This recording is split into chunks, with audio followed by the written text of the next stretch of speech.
Eve is a Japanese musician who's made quite the name for himself over the years, starting out as a Vocaloid producer, later moving on to covers on the Nico Nico website, but making a big splash with his original music, which not only bop, but are often accompanied by these lavishly produced music videos with wonderful animation to emphasize the point of a song and tell their own story. There's a lot of cool Eve music videos, and some of them are even interconnected with recurring characters and lore, but for now I want to focus on the music video for Ghost Avenue, the, at time of writing, newest single from Eve that I just can't get out of my head, so I'm making it my audience's problem now. This music video follows Maharu Himura, an extroverted influencer e-boy who indulges in all sorts of wacky partying, drinking, stealing, and TikToking to make himself ignore his crippling loneliness. All this attention, positive or negative, seems to keep Maharu's spirits high and prevents him from dwelling on his sadness. However, this isn't healthy, not just for Maharu's mental health, but for his physical health. You see, a supernatural Zingai, which are basically creatures in the Eve universe that are personifications of one's desires and emotions, is continuously taking our boy's blood at night just to accompany him as a manifestation of his first crush who died in a car accident. This tragedy further emphasizes that Maharu doesn't want to acknowledge his reality, instead trapping himself in delusions of short-term pleasure and the past. Throughout the video, we see these red hearts on the corner of the screen, similar to how the protagonist's health is showcased in various games in the Legend of Zelda series. These red hearts deplete over time as more blood gets taken away from Maharu until the climax of the music video where only one heart remains and it starts to get refilled with blue liquid instead of red. This could be seen as Maharu's last breath, as the karma of his drunken adventures and parasitical behavior weighs on him, but to me, there's a bit more to this blue heart than meets the eye.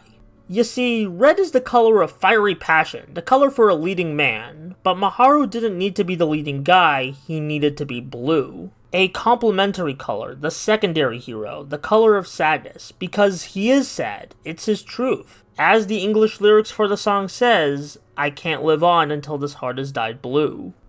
Showing sadness isn't a weakness, it's a strength of one's character and honesty. It's never too late to seek emotional help from family, friends, or even just simmer in your own thoughts for a bit. Letting yourself process these events instead of rushing to the next thing may be painful, it may even take a while, but sometimes you're gonna need time to yourself to just think and process everything. As shown in a short video uploaded to Eve's YouTube channel a few days after the MV, Maharu's in a hospital after the events of the music video with his friends watching him. Who knows if Maharu will appear in future music videos, but I'm still grateful for this little story as a well-told reminder about letting yourself be honest with your emotions, even the ones that may dye your heart blue.